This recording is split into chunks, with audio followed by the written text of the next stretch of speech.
that we are not consumed, because His compassions fail not.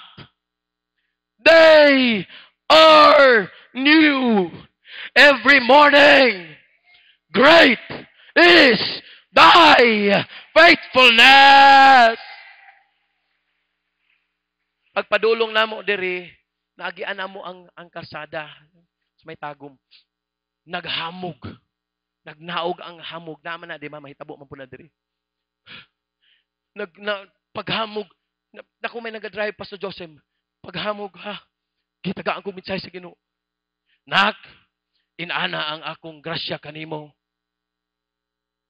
Di nimo makita, pero naa.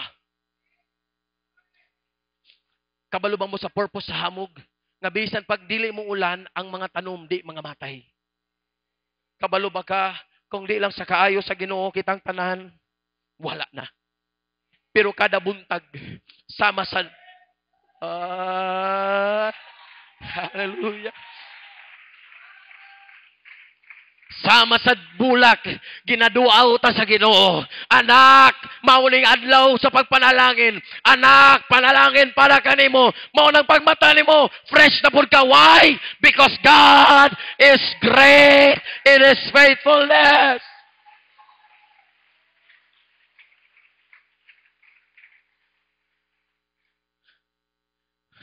Apan, pwede siya apan. Naireklamo ang Ginoo.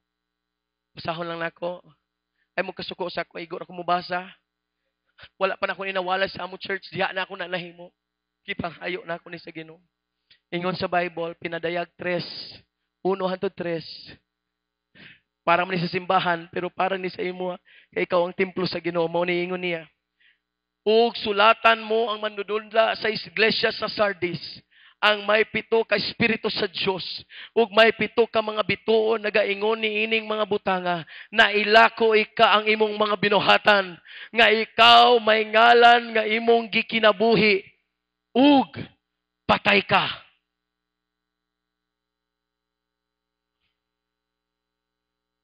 Hinayalag tulak ang katapat nimo, dili ka patay.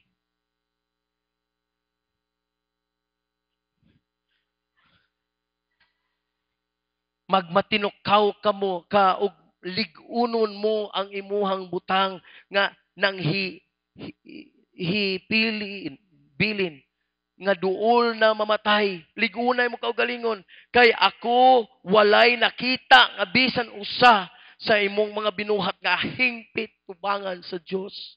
Busa hinumdumi kung giunsa mo pagdawat o pagpamati o batuni ang paghinulsol o paghinulsol. Busa kung ikaw dili magtukaw, muanha ako kanimo nga ingon sa kawatan ug dili mo mahibal-an ang unsang takna ang gianha ko kanimo. Na number 1 reklamo sa Ginoo kung naa ka diri personally. This is not for the church alone, but personally, ang unang reklamo sa Ginoo, mura ka og kahoy nga walay bunga. Si Jesus Christ, miadto sa isa kapunuan, pagkakita niya sa fig tree, pagkita niya sa fig tree, wala na munga gitunglo niya. Pagbalik nila patay. I personally ate a fig tree. Sa Davao na ako'y amigo nga naa siya balay nga fig tree, na punuan sa fig tree.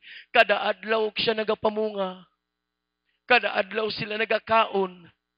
Kada adlaw sila nagakaon. Ang tao nga adlaw-adlaw nga dili mamunga sa atubangan sa Ginoo, tunglohon sa Dios. Pero dili na para sa imo. Nganong nakadiri kay gusto nimo matapot ka sa roots ni Jesus Christ. Kung dili sa Ginoo, dili man ta mabuhi.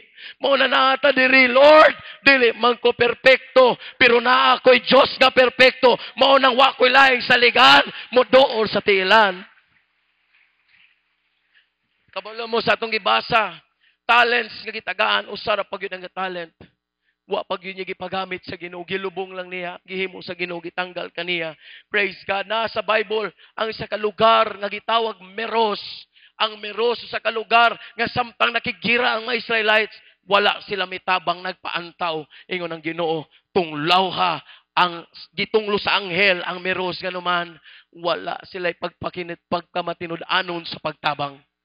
Tunglohon sa Ginoo. Praise God. Ang ikaduhang reklamo sa Ginoo, naa ka sa kabugnawon. Naa ka sa kabugnawon. Ingon ang Biblia, ay kung dili kainit, dili kabugnaw. Praise God. Balbangaan ka, unakas kabugnawon. Ako kang iluwa sa akong baba, tungod kay nag-ingon ka sa imong kaugalingon. Praise God. O ako basahon sa verse 17. Dato man ako, og nakabaton ako, mga bahandi. Og ako, wala magkinahanglan sa bisang unsa. Og wala ka makaila nga ikaw mao ang talamayon, og makaluluoy, og kabos, og buta, og hubo. Kinsay gusto panalanginan sa Ginoo? Dili daotan madato. Ayag huna-huna nga pag madato ka maimpirno ka di na wala na sa context. Ang mga dato nga di kahubo sa ilang negosyo, mo nang di kasulod sa needle's eye nga abrihanan, pultahan nga gamay dito sa likod sa templo para sa mga latecomers. Kaysa ilang simbahan sa una naaman po'y mga latecomers. So para sa mga latecomers, kitagaan sila gamay pultahan. Apan na may uban nga magdala magyapon silang negosyo. May pa ang kamilyo, kay makasulod pa siya kay mukamang man ang kamilyo. Pero ang mga negosyo, negosyante nga mga dili giyas sa Ginoo, magnegosyo raman sila sulod simbahan, di sila kasulod kay di nila mahubo ang ilang. Salamat sa Ginoo, kabalota mo lugar sa panahon nga pagsimba. Kabalota nga karon ang adlaw sa Ginoo, mga igsoon. Mas priority nato ang Ginoo kaysa sa tanan nga butang. What profit a man if he gains the whole world but loses his own soul? Pwede ba dahil ko na ito, palakpakan na ito ang Ginoo? Ayaw, pagpabugnaw-bugnaw. And letter C, di ni siya reklamo sa Ginoo. Mauni atong ginawali, magmatinud